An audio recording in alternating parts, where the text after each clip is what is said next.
SER Podcast. Jesús Callejo, una semana más, bienvenido a SER Historia. Y qué semana, ¿eh? Ave Nacho. Habrá que decir eso, sí. Efectivamente. Ave Jesús. Estamos en plena historia y casi me recuerda como si estuviéramos dentro de la película de Gladiator, y además uno de los protagonistas cuando dice esa famosa frase de nervio y ansia, ¿no? Yo creo que ansia viva y mucha emoción por estar aquí en estos momentos.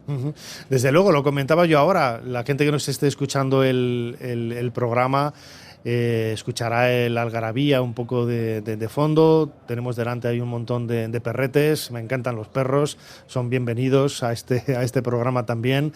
Muchas personas vestidas a la usanza de hace casi 2000 años, tanto bueno, hay parte también de recreaciones griegas, he visto legionarios, hemos visto, bueno, pues reconstrucciones de vestidos realmente increíbles, vamos a hablar de ellos también, y lo decía Jesús, ¿verdad?, ¿no? Yo creo que es la primera vez que vamos a hacer un cronovisor viajando en el tiempo literalmente. Literalmente, además en el lugar que estamos, ¿no? En Tarraco, donde, en fin, surge una de las grandes posesiones de los romanos, igual que pasaba también un poco con Lugo, igual que pasaba también con Mérida, pero bueno, en Tarraco, y además en lo que era cerca de la antigua fábrica de tabacos, que gracias a eso, gracias precisamente a la reconstrucción que se intenta hacer, es cuando empieza a aparecer una necrópolis paleocristiana, con más de 2000 tumbas, muchas de ellas cristianas, y claro, a eso es empezar ya a revivir, un poco como si fuera una cápsula del tiempo, cómo eran las costumbres, cómo eran los usos y a veces los abusos de los antiguos romanos cuando empiezas a destapar prácticamente del inframundo pues todo aquello que salía. Y muchas de las cosas que salían no solo forma parte del ajuar, de las armas, en fin, del modo de vida, sino también de cómo se divertía, de ese mundo lúdico y sobre todo relacionado de lo que vamos a hablar ahora, ¿no? De las muñecas y de los juegos que utilizaban los niños y las niñas de más de 1600 años, porque si pensamos que los Madelman y los Playmobil es cosa de ahora, estamos equivocados. Ya había muñecas articuladas, ya había juguetes que nos parecen muy pioneros ahora mismo, si desconocemos realmente la auténtica historia de los romanos y en concreto de lo que hacían en Tarraco. En el Antiguo Egipto también había, ¿eh? También había, pero 1000 años antes o 2000, ¿eh? Yo he traído un poco transgresor, me he recatado, ¿no? Porque iba a haber traído una camiseta de Tutankamón, pero delante de mí tenemos un legionario romano y a la izquierda he puesto un egipcio, un Playmobil egipcio, también para tocar un poco la moral, ¿no? de los romanos, que en el fondo nos llevamos todos bien, ¿eh? Egipcios y romanos nos llevamos bien. Jesús Callejo, crononauta, tenemos delante de nosotros el teclado de nuestra máquina del tiempo. ¿Cuál es la fecha que nos propones en esta ocasión? La fecha es el 22 de marzo de 1927.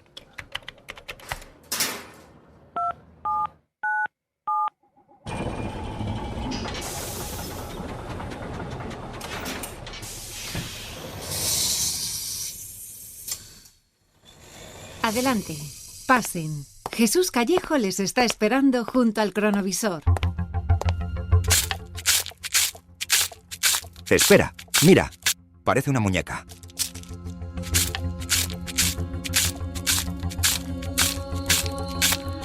Vemos delante de nosotros un arqueólogo cepillando la arena del suelo que cubre una figura, una muñeca. ¿De qué estamos siendo testigos? Pues estamos siendo testigos primero de una tumba infantil de una niña que más o menos tiene unos 5 o 6 años, pues en fin, por la estructura ósea, y luego un poco su ajuar. Y ese ajuar se compone en principio también de esta muñeca, una muñeca de marfil de 23 centímetros, pero ojo, no una muñeca cualquiera, es una muñeca articulada. Una muñeca donde estamos viendo, una vez que en fin, se le está quitando el polvo, un poco el barro que tiene codos, que tiene rodillas, que tiene caderas, que tiene brazos articulados. Y todavía, ¿ves, Nacho? Se conservan hilos de oro. Esos hilos de oro que servían un poco posiblemente para poner sus vestiditos, porque lo cambiaba, está claro que jugaba con ella, pues para precisamente lo que se hacía muchas veces en aquella época. Era más que un juego, porque en el fondo también era un ritual. Hay mucho simbolismo en este tipo de muñecas, porque en el fondo es una especie de preparación para que esta niña, cuando sea mujer, de hecho, fíjate qué peinado, ¿no?, tiene, qué tocado, es precioso, y posiblemente le pusieran también una serie de pelucas, aparte de los vestidos, con los que iba jugando en función también de la edad que tenía. Y es muy interesante porque en el fondo es un poco imitar lo que sería, lo que posteriormente, cuando se convierta en madre, sería un poco lo que formaría parte de la forma de sentir una niña romana y una mujer romana, y luego también toda la parte de iniciación. Ahí también los juegos iban más allá de la parte lúdica.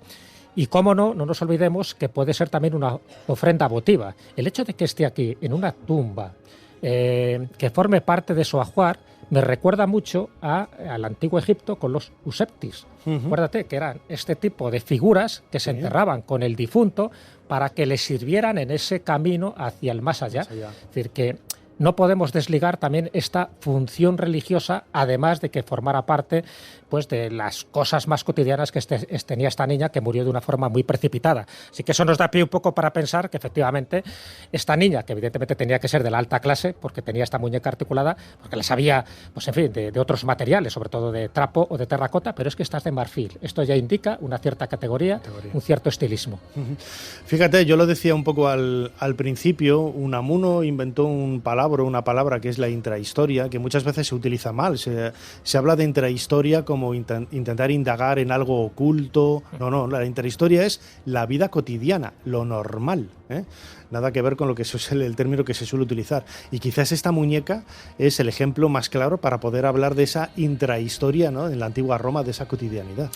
Sí, porque, a ver, se han descubierto muchas más muñecas, es cierto, pero con esta precisión, en fin, esta belleza, esta perfección, no tantas. Fíjate, posteriormente, en el año 1946, en Ontur, en una localidad de Albacete, también se descubrieron cinco muñecas, más 4 de hueso y una de ámbar, también muy llamativas, y para ellos, para Ontur, también se ha convertido, igual que pasa en Tarraco, como un emblema. Aquí en Tarraco es la Nina Dívori, ¿no?, esta muñeca de marfil, y en Ontur yo he visto una rotonda donde aparece una reproducción de estas muñecas, como diciendo, oye, qué bonito el presumir de que esto se ha podido encontrar y rescatar más o menos de una manera intacta. Y muy llamativo porque cuando te fijas en los detalles, no solo en el pelo, sino también tienen botines. Es decir, son muñecas que están calzadas, lo cual nos da idea un poco del tipo de calzado que se utilizaba en aquella época. Se ve aquí en Tarraco y se ve también las de Ontur y se ve en otra de Segóbriga y otra más, otra muñeca articulada de las que yo tengo constancia, que está en el Museo Arqueológico de Madrid. Así que no hay demasiadas, pero las que hay, chapó. Bueno, pues si te parece, Jesús, vamos a hacer un viaje en el tiempo, en este caso en el conocimiento, con nuestro invitado. Él es Iván Martín, tiene varios libros publicados con La Esfera, ya ha estado con nosotros en otras ocasiones. Roma Eterna, la caída de la República, es el último, y sobre todo ese podcast maravilloso que tiene en Podium Podcast con el mismo nombre, Roma Eterna. Iván con B Martín, habría que decirlo, ¿no? Iván con B Martín. Sí. Muy buenos días, ¿qué tal? ¿Qué tal? ¿Cómo estás? Encantado de estar aquí, un placer aquí con la gente en Tarraco, unas jornadas mágicas para la gente que somos amantes de la antigua Roma y como parte egipcia, en el fondo todos somos parte de un imperio y somos provincias, somos hermanos. Nos pasa, claro que sí. Lo decía Iván, lo decía ahora Jesús, qué importante es reconstruir la vida cotidiana a partir de elementos tan humanos, ¿no?, tan cercanos, con un vínculo afectivo, porque encuentras una muñeca como la que tenemos aquí reproducida, que nos ha traído Karma, una compañera de la cadena SER de Tarragona,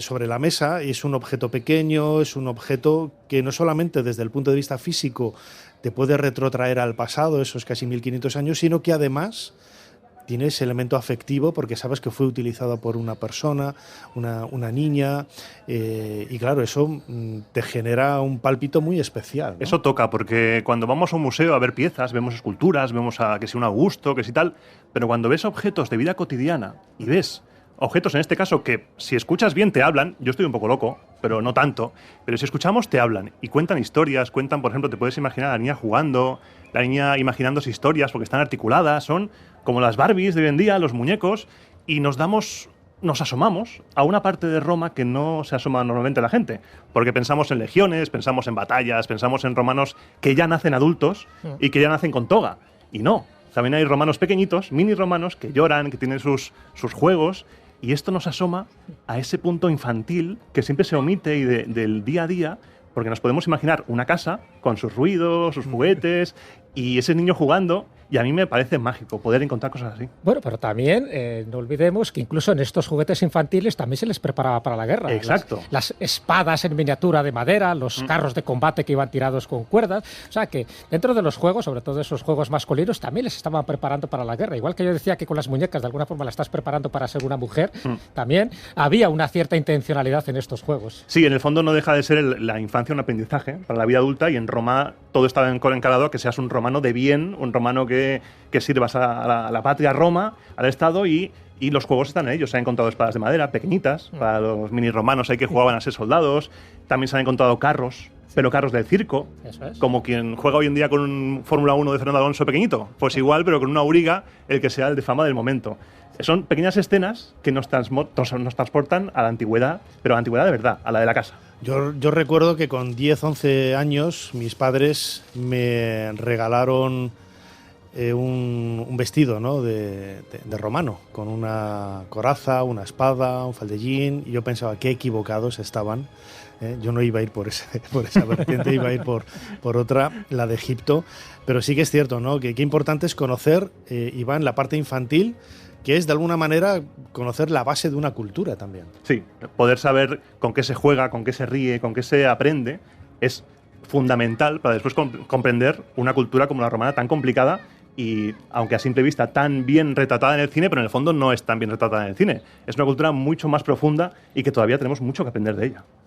Sí, además cuando empiezas a ver un poco qué tipo de juguetes tenían, no nos hemos diferenciado tanto, ¿no? No hemos cambiado mucho, Esta tumba en concreto es del siglo III, siglo IV, bien, estamos hablando de 1600 años, pero es cierto, ellos jugaban también con juegos de construcción, juegos de madera, en fin, de hueso, de cerámica, para construir casas, carros, cosas de este tipo, con pelotas, como no, las tabas, los dados, en fin, juegos de estrategia también, con peonzas, con juegos a la gallinita ciega. Es decir, que empiezas a mirar y dices, bueno, tampoco hemos evolucionado tanto en esto de los juguetes, porque a lo mejor, hombre, evidentemente cuando ya empezó toda la parte electrónica ya no tiene nada que ver, pero lo que son los juegos básicos, entonces yo creo que esa especie de inconsciente colectivo, procedemos de los romanos, ¿no? ¿Qué han hecho por nosotros los romanos? Pues también heredar un poco ese tipo de forma de entender el mundo lúdica y jugar con lo más cercano que tenía. Claro, porque no todo el mundo se podía permitir muñecas de marfil o muñecas de ámbar, con trapo, incluso con madera. Se ha llegado a encontrar terracota, materiales un poco más débiles que no han llegado hasta nosotros, como trapo o madera, pero que se jugaba con lo que se tenía, como antaño. Las historias de nuestros padres y nuestros abuelos. En mis tiempos jugamos, pues en sus tiempos jugaban con lo que podían, con lo que tenían a la mano, para poder, como tú dices, poder desarrollar esa infancia, esa imaginación, ese jugar a otros mundos, a otras situaciones, otros momentos que les lleven a evadirse quizá de una infancia muy dura en Roma, que no hay que olvidarlo, una infancia durísima en la antigua Roma. Yo he hablado de peonzas, pero tenían yoyos. Sí, tenían yoyos, tenían estas ruedas con campanitas que van con un palo. Sí. Pero todos los juegos que asociamos a los abuelos es que son juegos de toda la vida, que han estado ahí, como los dados. En el Museo de Tarragona hay dados. Que, hostia, nos han legado la ludopatía también. Pues sí, los juegos a los dados, todo esto, viene ya de los romanos. No somos modernos, pero nada, ¿eh? Además, este tipo de enseres, de muñecas, luego también tenían, también enmarcado, ¿no?, en ese contexto del pensamiento supersticioso, mágico de las culturas antiguas. En este caso, Roma, tenían un significado mágico también. Sí, porque también se han encontrado, por ejemplo, la Scripundia, que iban con una especie de con inscripciones con el nombre de los padres, como protección, del genius familiar. Son objetos que por un lado sirven para localizar al niño, porque son como sonajeros, como un cascabel del gato, y otro para que proteja al niño. Es esa doble función que encontramos en muchas historias y muchos objetos de Roma. La escripitácula, puede ser también, que eran la escripitácula, sonajeros de madera, ¿no?, de bronce o de arcilla. Sí, como sonajeros, como los actuales sonajeros. Claro. Es que la infancia, si os fijáis, tiene su propia banda sonora. Los sonajeros que ahora escuchamos también se escuchaban en la antigüedad, con otros materiales, por supuesto, pero es lo mismo. Es que fíjate, me he dado cuenta, y yo he visto ahora tintinábulos, que a la gente a lo mejor le suena un poco rara la palabra, pero cuando estaba viendo un poco... Cuando lo vea le va a sonar mucho más raro. Viva, he visto los tintinábulos, que en el fondo también son esa especie de sonajeros que los colocabas en la puerta, y el sonido no solo era para agradar al oído, sino que también servía un poco esa función apotropaica de protección, ¿no?, de que el sonido de alta vibración eliminaba a los malos espíritus. Eso es, y por eso tienen esa forma normalmente los tintinabulum, esa forma de falo, que es un símbolo de buena suerte, un símbolo apotropaico contra el mal de ojo, contra la magia oscura y para proteger a la persona que lo lleva. Conozco a gente que tiene falos colgados del cuello. Sí, pero no con una intención libidinosa. No, sino apotropaica. de protección, ¿no? Y cuando veáis un pene, un falo en alguna cosa romana, no pensáis que eran unos viciosos, sino que es un símbolo apotropaico, un símbolo de protección.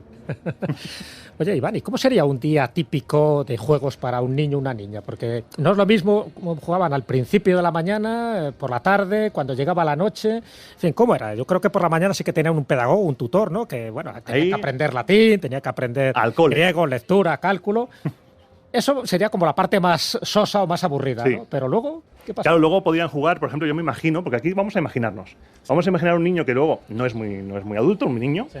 puede jugar con un carro, puede jugar con... Pero no con un carro solamente tirado, sino que puede tirarlo un animal. Ajá. Se han encontrado representaciones de carritos tirados por animales, por cabras, por un pavo real, incluso.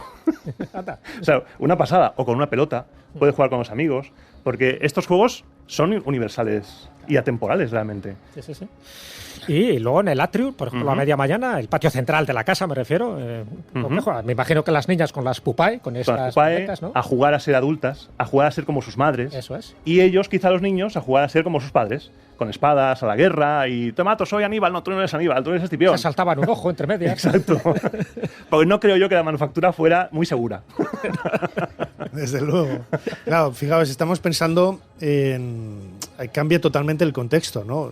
Nosotros como niños, yo he crecido pues con un tanque, con algunas pistolas, y eso no significa que me estuviera preparando para la guerra. Eso es. Es totalmente distinto, ¿no? Pero en ese contexto sí que era una cierta preparación para la vida, porque en la antigua Roma siempre lo idealizamos, ¿no? Sí. Pero era una sociedad violenta. Era una sociedad violenta encarada para el ejército, porque como hemos visto, ese niño que va al preceptor es un niño con un nivel social, socioeconómico importante, que después se espera de él que siga los pasos de sus padres. Claro. De su padre, de su abuelo, de su tío, que murió en tal batalla, que murió en tal guerra, y que siga la carrera política, que siga el cursus honorum para dar más gloria a su familia, a su gens. Que dentro de estos juegos bélicos hay uno que se llama el Arpastun. Es un poco el antecedente del rugby. Puede ser. Hay muchos antecedentes, ¿eh? Tenemos el rugby, tenemos backgammon, tenemos un montón. O sea, son como el pasado, pero nosotros con otra ropa.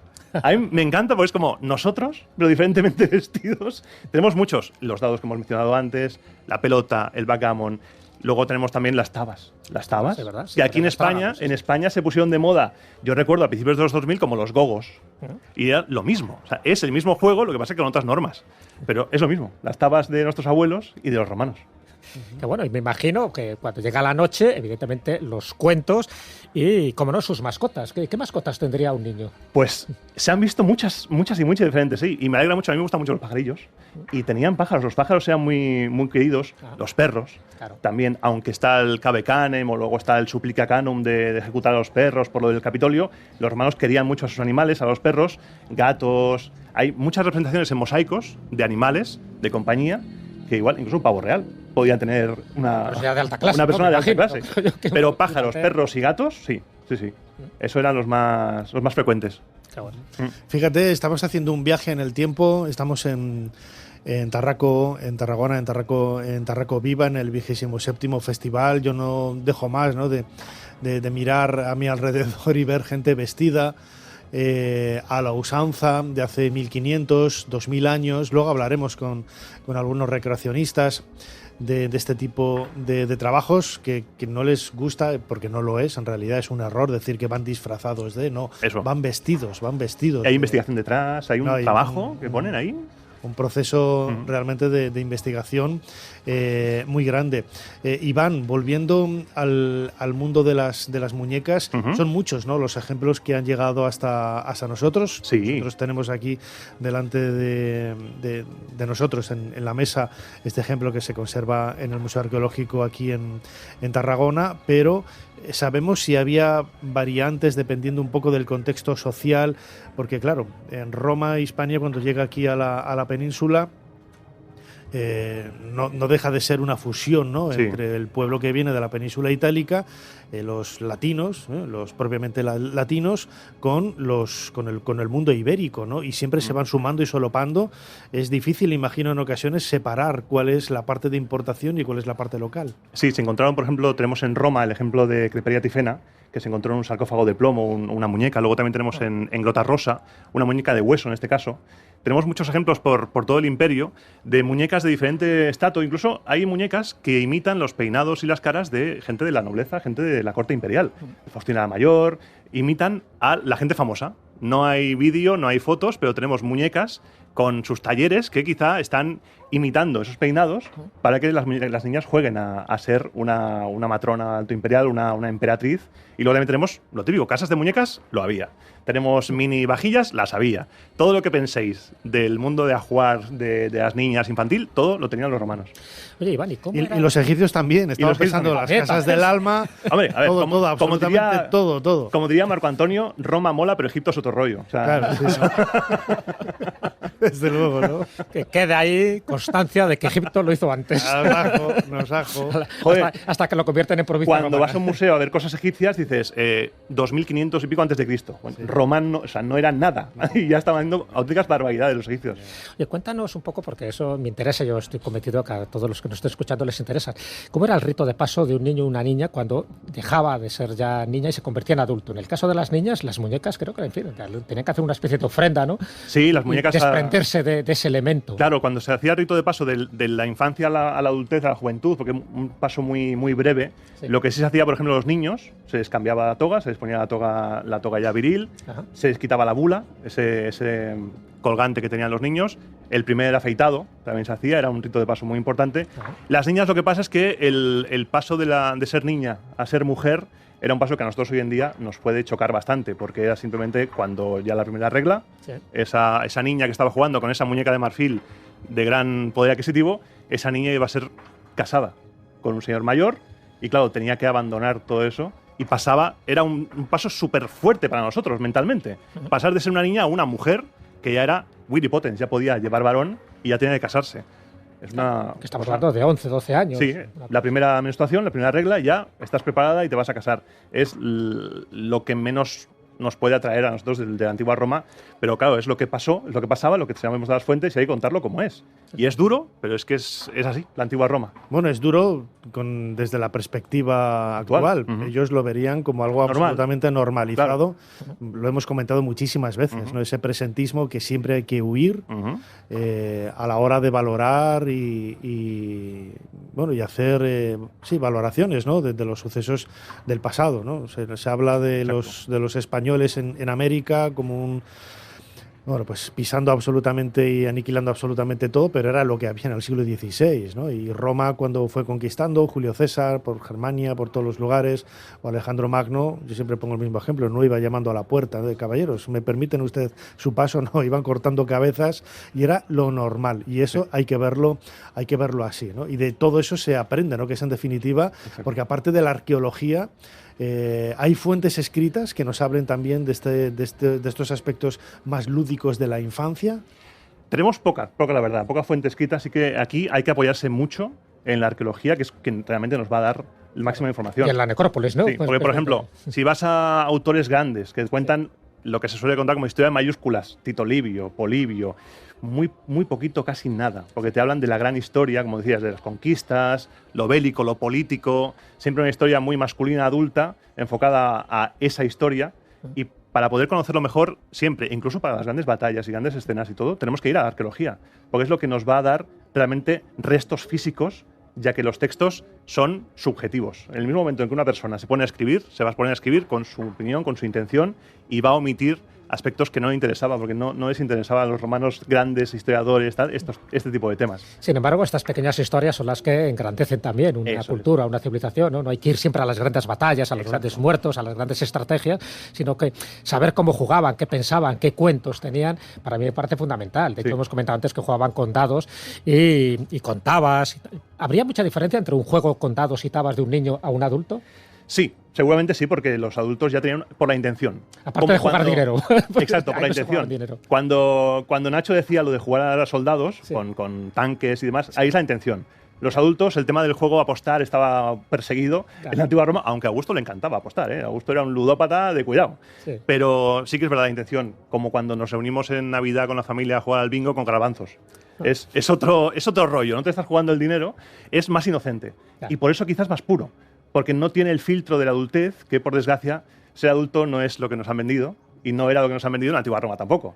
Era algo ya totalmente perverso. Entonces, ese filtro de pureza de apostar, igual se jugaba en la muñeca, o igual se jugaba en algo en la casa de muñecas, en la jugar, es lo que le da ese toque que cuando voy a un museo, a mí, por ejemplo, me gustan mucho las pinzas del pelo, ¿sabéis? Y visualizar esas pinzas de pelo, pues ya tenían los antiguos romanos para los pelitos, y dices, ¿cómo de iguales eran a nosotros en eso? Los egipcios tenían también pinzas de pelo. Sí, pinzas de todo, peines de todo, vamos. O sea, por favor, inventaron la peluquería. O sea, que se inventaron la peluquería, por favor, ¿qué me estás contando? El afeitado a ras. Total. Bueno, Iván, ya para ir acabando, hay una pregunta que voy a hacer a todos los invitados, que yo creo que después de escuchar tus palabras tiene una fácil respuesta, ¿no? ¿Qué hicieron los romanos por nosotros? El alcantarillado, el vino, la seguridad. Pero aparte de eso, ¿qué hicieron por nosotros? ¿Nos dieron la paz? No. Roma, aunque realmente somos nosotros los españoles de hoy una mezcla de muchos pueblos, y nos han dado un retrolugar, que hablaba en el último programa de Roma Eterna, un retrolugar, un lugar de encuentro en el que el mundo mediterráneo puede estar unido, ya sea egipcio, ya sea griego, ya sea romano. Nos ha dado un lugar común. E imágenes que nos llevan a todos al mismo punto, y que hoy en día, en momentos de zozobra, tanto ideológica como económica, como política, como mental, es importante, siempre con cabeza y con cuidado, estar en un lugar común, bonito y placentero. Hola. Desde luego que sí. Invitamos a todos los que nos están escuchando que se acerquen a ese podcast, Roma Eterna, en Podium Podcast, y a los libros de nuestro invitado Iván Martín. Iván con B. Con B, porque es vasco. B. Mi familia es vasca y dijeron, Claro, no, sí. con B y sin tilde. Y sin tilde. Iván Martín, que ha publicado con La Esfera, Roma Eterna, La caída de la República. Iván, como siempre, muchísimas gracias por habernos ayudado a hacer un poquito más de historia. Muchas gracias a vosotros, un auténtico placer estar aquí, y gracias a la gente que ha venido aquí a Tarraco Viva.